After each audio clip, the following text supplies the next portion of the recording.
오는 30일 종료 예정이었던 수도권 사회적 거리 두기 2단계 조치가 일주일 더 유지됩니다.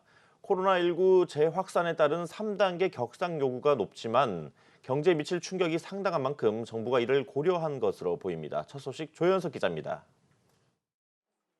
정부가 이번 주말로 끝나는 수도권의 2단계 거리 두기를 일주일 연장하되 보다 강력한 방역 조치를 추가하기로 했습니다. 음식점과 학원 등의 운영을 제한하는 거리 두기 2.5단계입니다.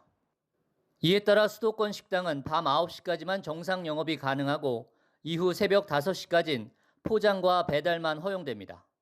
커피 프랜차이즈에선 테이크아웃만 가능합니다. 학원은 비대면 수업만 허용되고 정부와 공공기관은 2분의 1 이상이 재택근무를 실시합니다. 거리두기 3단계 격상 요구가 많았지만 정부는 이에 대해선 일단 선을 그었습니다. 정세균 총리는 3단계는 경제 사회적 파급 효과를 감안하면 우리가 선택할 수 있는 마지막 카드라고 말했습니다. 10인 이상 모임은 모두 금지되는 등 사회경제적 활동이 대부분 멈추는 3단계는 사실상 봉쇄 조치나 다름없습니다. 봉쇄 조치가 코로나19를 100% 차단하진 못하고 경제에 극심한 충격만 줄 수 있다는 우려가 고려된 것으로 풀이됩니다.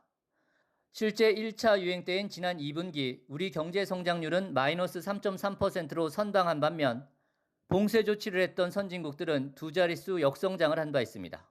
3단계 시행에 신중해달라는 경제당국의 의견도 반영된 것으로 보입니다.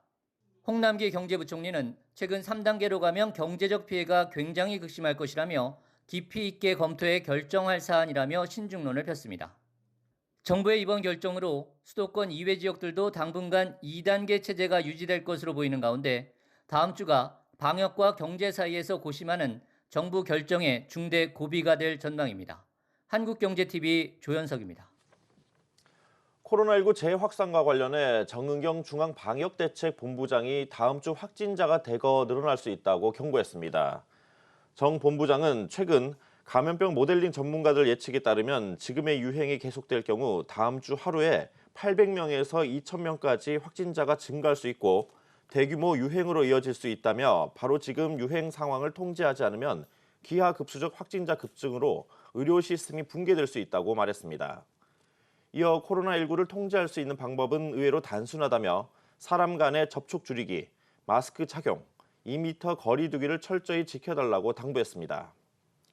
28일 기준 국내 신규 확진자 수는 359명, 전체 누적 확진자 수는 19,077명입니다.